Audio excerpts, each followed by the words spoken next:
Okay. This is part of a series of interviews of getting to know what Nadene is all about. And so we're going to ask some very interesting questions here. First question is, if you could spend one day with anyone in history, any field, whom would you choose and why? If I could choose anyone in history to spend a day with, and why, well, maybe I would choose Moses because of something that he did that was so magnificent, saving the Jews from Egypt and bringing them out and walking for 40 years. And I would like to know a lot more about what happened and how that 40-year went. It was quite an accomplishment. It would be interesting to know how somebody pulled all that off. Mm-hmm. It caused a monumental change for the Jewish people. So he must have been a remarkable man. Yes, because he started this trek when he was 80 years old. Just 5 years younger than I am right now. Other than your parents, what man and what woman have had the biggest effect on your life? What man and woman had the biggest effect on my life? Yeah, of all the people. Oh. Well.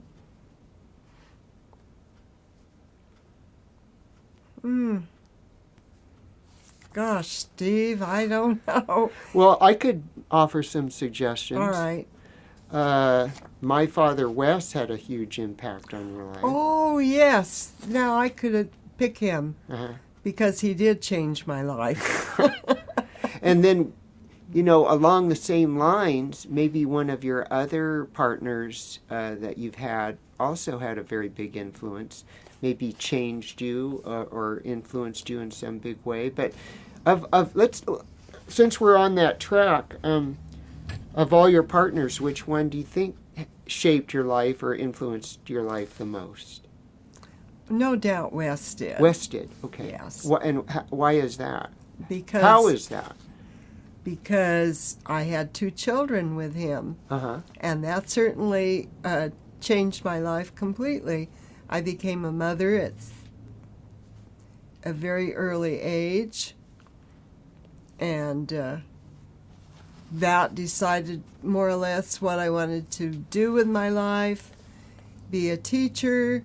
So it was all started right there. And that was part of my college education. That was when I first went to college, my first year of college. Okay. If money were no object, what would you choose for your profession, or what would you have chosen? Would you still have wanted to be a teacher, or would you have done something different? No, I think that was amazing that I did become a teacher, because I was able to use a lot of creativity and art, and yes, I enjoyed it very much and remained a teacher until just a few years ago. So I'm glad I was a teacher. Well, then you actually ended up, and this is rare, you actually ended up doing what you really wanted to do. And I had set out to be a dietitian first, and started Lewis and Clark, even taking foods to start with, which was a fun course. Yeah, and of course that doesn't hurt. Anything I was studying helped to be a teacher. I could use all the things that I had learned. What made you shift? From being a dietitian to a teacher? Yeah. Because I knew I was going to be a mother, and suddenly was reading about what to do as the expectant mother, and then during the time you were growing up, reading all the books on child development and the whole shebang. That started me off.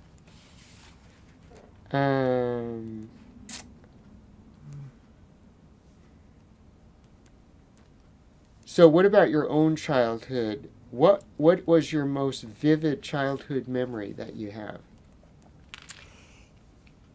You know, I have glimpses of my childhood memory, and I remember, and this is weird, but I remember sitting on the steps in front of my house on Spruce Street, thinking, this is so wonderful. Right now, I want to remember this moment forever, and I have. Huh. I remember sitting there saying that. And what was the scene that you were... Just everything. The land, you know, the grass, our front yard, the neighbors, the street. What time of year was it? Oh, probably spring or summer. Uh-huh.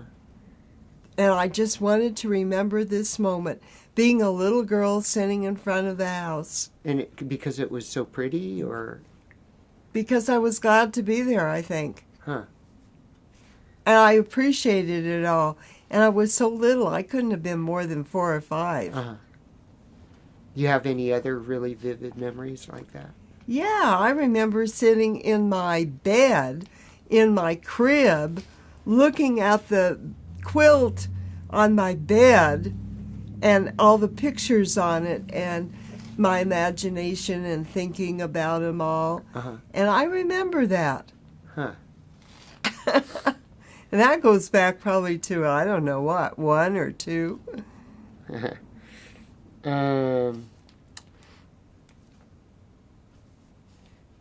You know, we were talking about what people had the biggest influence on your life. Mm-hmm. What book has had the biggest influence on your life? Can you point to a specific book that after you changed it, it was like a true game changer for you? It really altered the course of your life, made you think about life differently? Is there any book, or for that matter, Yes. a movie? Stop. Okay. Back to the book. All right. Yeah. I remember my father had the Haftorahs, and he probably never read them, but he bought them, and they were in our house. And the Haftorahs are, for those who do not know, The Old Testament and the 5 books of Moses. okay. And I had never picked them up or read them, but they're unique because they have the comments about each part of the Bible, about what all the famous scholars have said about them and what they meant. And so there's a story behind everything that was written. And when I married Danny, he suggested I start reading them. He got them out. At my mom's house, I guess. And I started reading them. I think my mother gave me this set. And I started reading, and I was so intrigued with the comments that I was reading what was written plus the comments. And I didn't want to stop reading. Now, how old were you then? Oh, married. Okay. I'm saying. And so I just kept reading. I was fascinated. So Danny took over cooking dinner and doing the dishes and just letting me read and read and read. And You mean this went on for days? yeah, weeks. And I couldn't stop reading because I didn't know all these things behind it, and it did so much thinking about it. And so I finally finished both books. and then I learned that we have the tradition that we do read these every week. There are certain parts that we read every week, and they're designated. So everybody all over the world that's Jewish are reading these certain sections. and the comments. And so I was one of these Jews that were becoming assimilated very easily. But by starting to read on my own and thinking about it, I became more interested in my religion. And I think that really did a number on me. So started my path towards where I am today. So that was the event that triggered this this passion that you have for all things. I could not believe it was so interesting. I could not stop reading. Huh. That was it. That's what did it. Mm-hmm. Mm-hmm. What from a I don't, just to get a little bit more granular here, what was it that made you so interested from a cognitive point of view? What insight or... Well, when I was 15 or younger, I think I was 15, I became a teacher in Sunday school. I had gone to Sunday school myself from the age of 5 to the point of starting to study Hebrew. In the pre-primer level, I was starting to study Hebrew. And then I didn't like to get up on Sunday morning, and you know, I was one of these kids that wanted to stay in bed and sleep. And so I think I missed several classes, and it became hard. But anyway, I had the experience of teaching and being a student myself until I was 15 there at Sunday school, to the point of starting to get in interesting discussions with the teacher. So I had that background, but I didn't have a religious background with my parents, where we didn't go to synagogue, and my father didn't participate because he was always working. He had grown up without a father.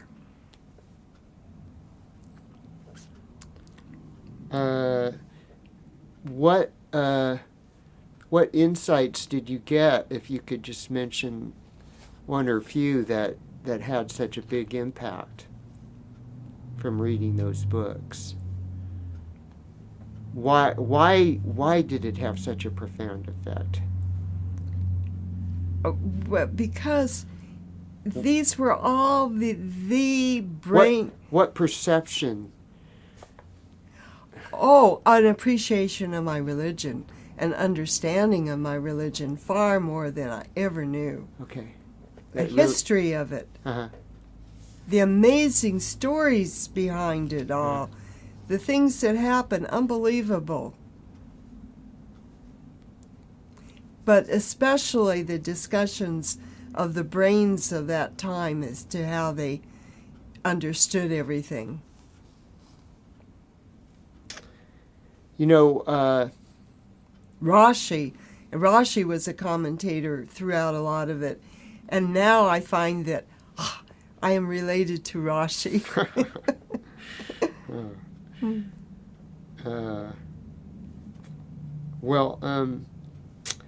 Recently you've had some health problems, and you just had knee surgery, and you're recovering from that. It makes one think of one's own mortality and related issues. What's the closest you've ever come to dying, and did the experience change your way of living? Have you ever had a close brush with death? You know, I thought I did, and I'll tell you about it. It was when you were being born. Oh.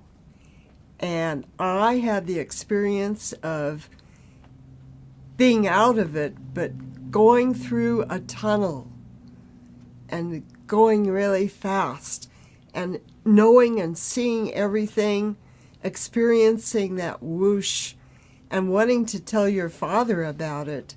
And I thought, I've got to remember this so I can tell about it. It was just like what you hear about dying. I thought maybe I was. But I wanted to share that experience so badly because it was so amazing. Huh. So, you read about going through So a you tunnel. went through a tunnel. What was I don't remember seeing any light at the end of the tunnel. No, you but must have lost consciousness at that point. Was that right? Was that from the anesthesia? Was it at what point in the I don't process? know. Oh, okay. I never learned what it was. Uh-huh. But it was like being inside a jet or something and Huh. going really fast. Wow. And being awake and aware of this and just wanting to share it so badly because it was so unique. If you were to die within 1 year, what would you do differently than you're doing now, if anything? If you knew you were dying in 1 year? If somebody said, You have a year I'm to from the live. future and I happen to know that on this day you're going to die, What would I do? what would you do differently, if anything? Then how would you live differently? Wow. That's a tough one, huh? Yeah.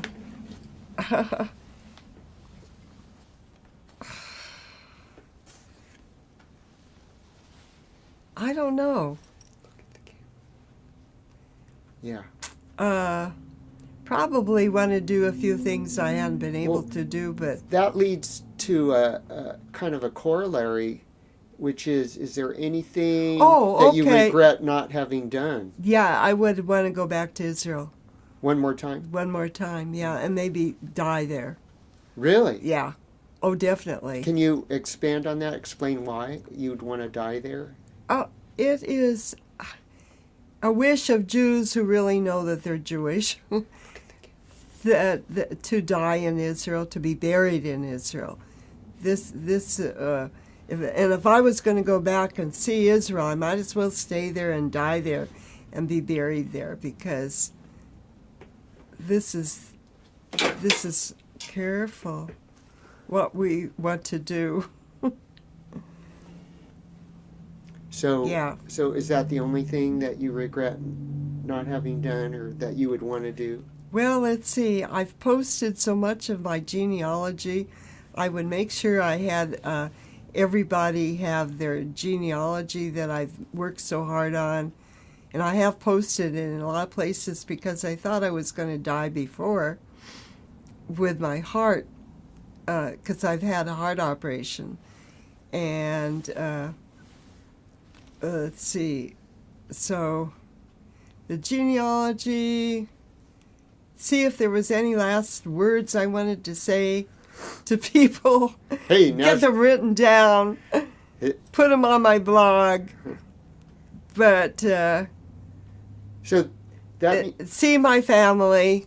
so that means that you're really doing kind of what you want to do right now. Then you're leading a Yeah. fulfilling life. Yeah. You're happy, basically. Would Right. you describe yourself as being fairly happy? Oh, definitely. Well, what was your happiest moment? And the corollary to that, what was your saddest moment as you look back? Probably had two sad moments when my parents died. Uh. That's always very sad. Uh. Luckily, my children are alive, so I haven't gone through any trauma like that. And my happiest moment? I've had a lot of happy moments. When you were born, when Stevie was born, being a mother, graduating college. I think I have taken the most pride in finding what I can do, the success in being able to, like writing, So you're and finding information Uh.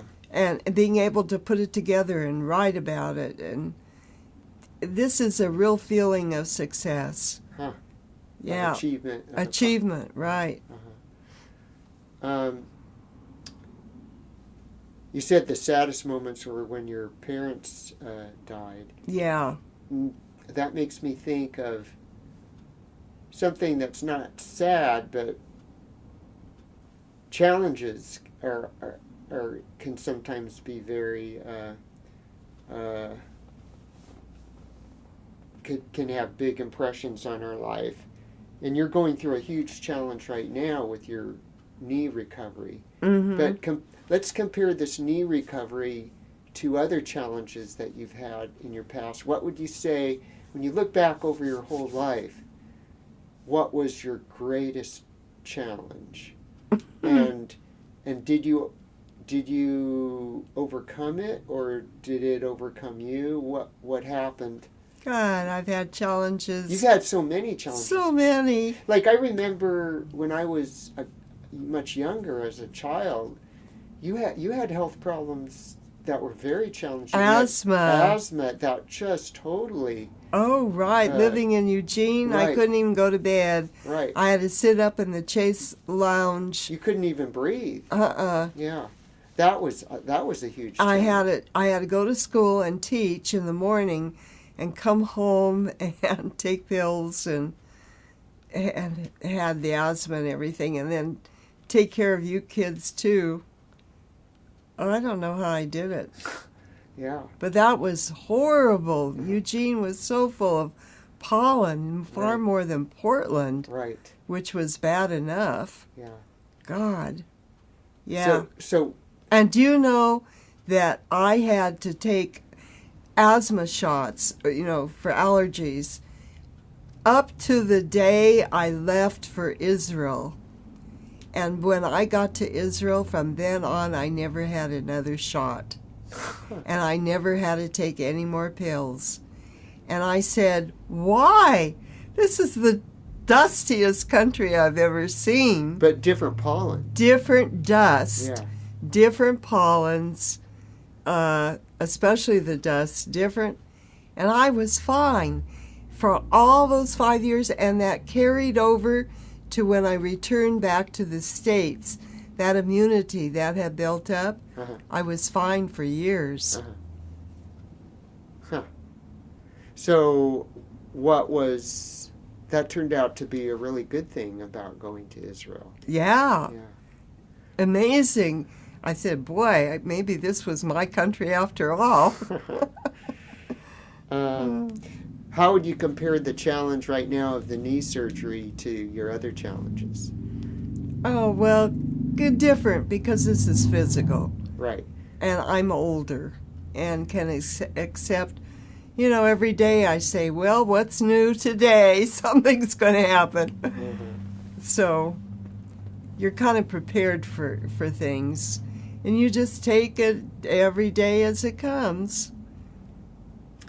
It's not like I was a skier and can't ski anymore, Right. So. Right. As long as I'm not bedridden.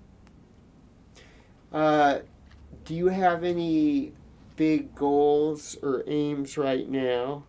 Are you working towards something right now, or just sort of enjoying life? Just enjoying life. Mm-hmm. Appreciating life. In awe of it.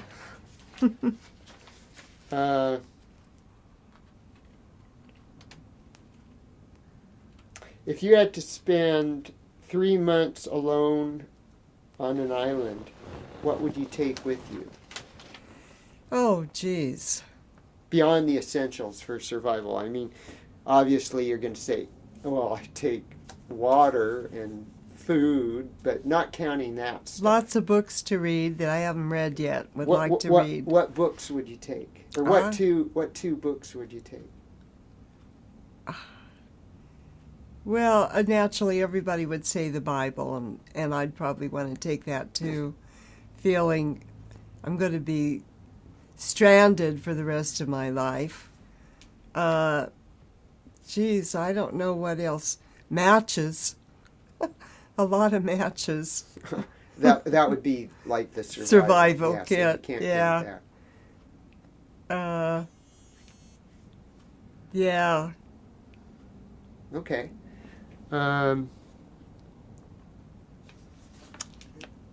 somebody got real interested in your biography and decided to make a movie about your life and gave you input on the casting, who would you pick to play yourself? Oh, yeah, Shirley MacLaine. And it's because Why her? one of my favorite actresses, and we're very close in age. And I think her birthday is just a couple days off of mine. And she was a dancer, started dancing as a little child, and so was I. But she grew up to be a professional dancer and led to her acting. So, yeah, she's just one of my actresses.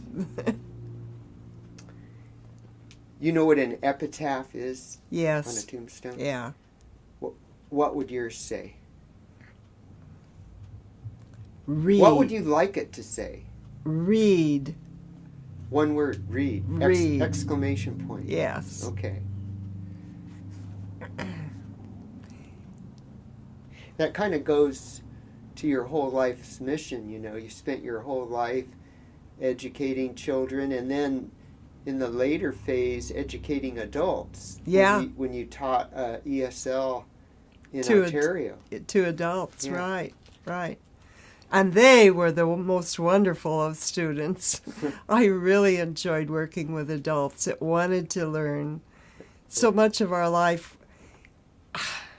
is spent, I think we have the wrong approach sometimes. I think they need to have a challenge of finding out things for themselves. And when you find out something yourself, that's really exciting. Uh-huh. So to get kids to do a little research when they're young and find out what research is all about, that's really something. So that was even more rewarding than teaching children, maybe. Yeah.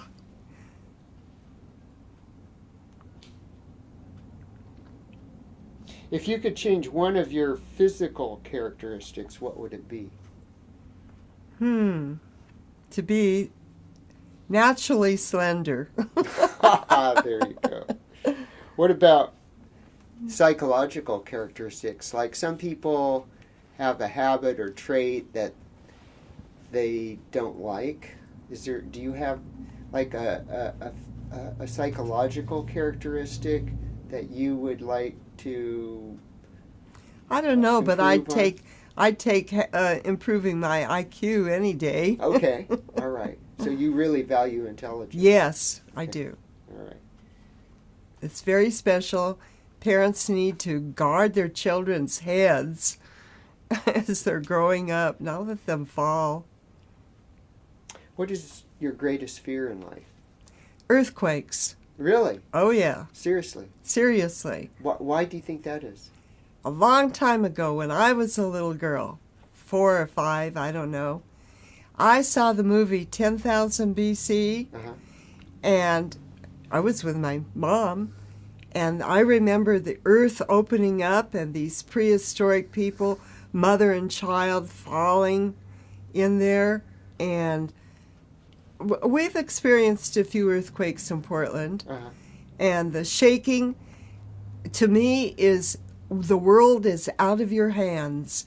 You have to sit there and take it, what's happening. Mm-hmm. There's nothing we can do to control it. Mm-hmm. And that is frightening. That makes sense. Well, it's a fear that could still be realized. Yeah. We're still worrying about it. Yeah. And in Portland, too. What is happiness for you? Oh, yes. How would you define it? I've used that topic with kids to write things in the second grade. And I've read that book to the kids, What is Happiness, with that, what is that little dog's name, Snoopy or something? Uh-huh. That's a good question. What is happiness? Well, for me, happiness has been discovery.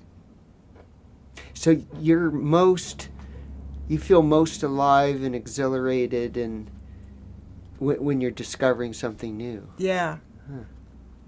Yeah, that's interesting. Discovering facts. Intellectual insights. Yeah. For you is where it's at. That's really exciting. Uh-huh. And I feel sorry for people who run around taking drugs, trying to find what you can do and be proud of it. Natural highs. Natural highs. Right.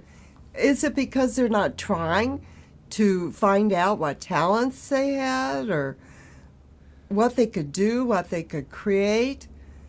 Gee, it's just amazing to me. If a genie rose out of a bottle and gave you 3 wishes, what would they be?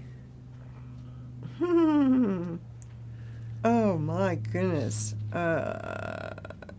Golly. Probably more money, so I didn't have to worry about money. And an ever-ending supply of money. Okay. Like the money tree or something. What else? Remember, she could do anything. She could do anything. Or, I mean, the genie can...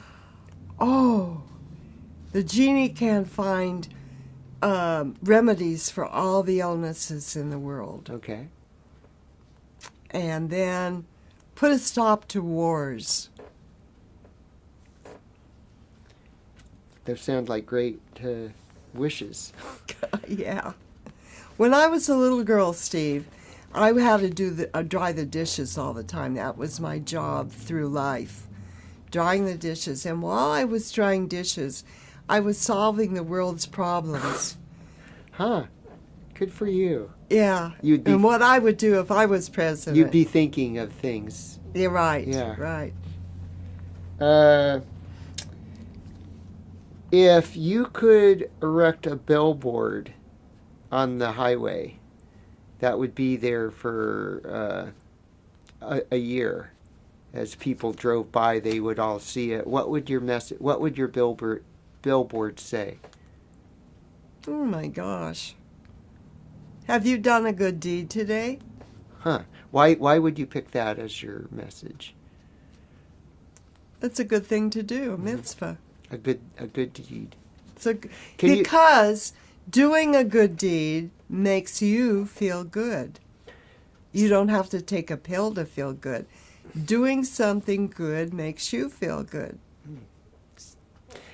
That's part of the Jewish tradition, right? Mm-hmm.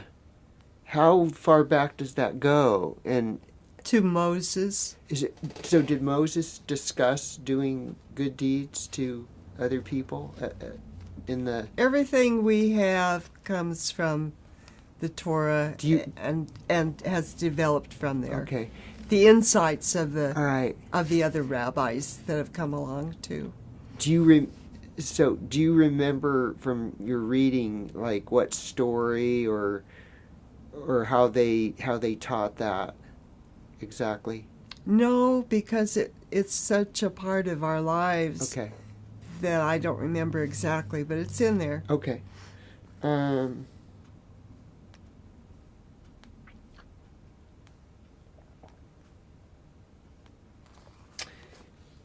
In the course of your life, you've learned a lot of things, I'm sure. What lesson would you want to pass on to future generations? Say that again, please. You've probably learned some important lessons in your life. Mm-hmm. What lesson would you like to transmit to future generations? I was just reading about that. Like, to me, for example, like, you've lived your life.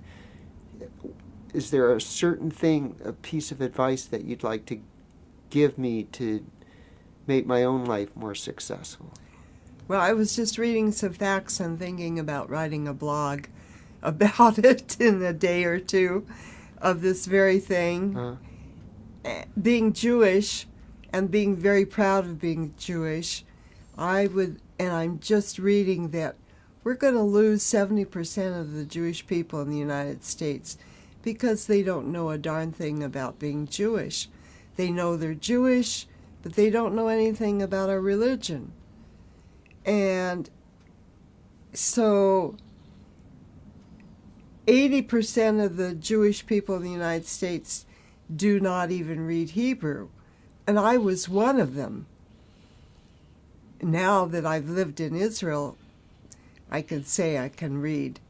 Not at a very high level, but I can. So I would like to say, find out about your own religion. Study it. Whatever religion people are, they should know what they're proclaiming that they are. They should know more about it. Their history. Mm-hmm. You found it to be very rewarding. Very, very rewarding.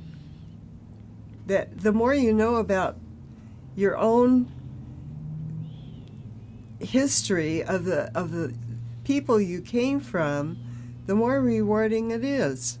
These people that are wandering around, I don't know myself. I don't know what I can do. There's a way to find out.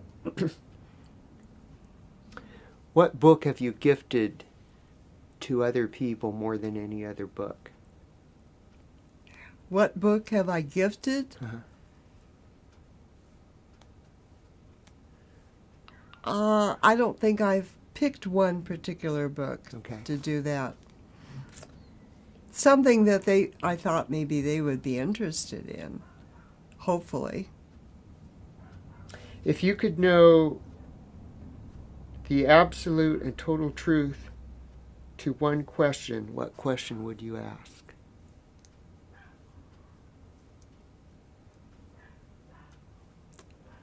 In other words, what is it that you would most want to know of all the things that you could know? Is there life on other planets? Okay. Do you doubt that there is? No, but I'd like to know more about it. I mean, isn't it like a mathematical certainty? I don't know. All the it could be billions mathematical certainty. And I just saw on television before you came over that about what was that place called where evidently a spaceship had landed and 4 types of life were found. They were smaller than humans, and it was the big hush-hush. They said it was just an air balloon or something that had crashed. It was hidden, and then supposedly these bodies were transferred to some base. But I'd like to know more about it. Mm-hmm. And their eyes were slightly slanted. Mm-hmm. That's the only time that actually that we know something happened, but it was so covered up that we really don't have the basic facts about it. Right. All right. Let's wrap up with one last question. What's the most interesting question anybody's ever asked you? That question. Yeah. All right. Gosh. Well, thanks, Mom. Okay. That was fun.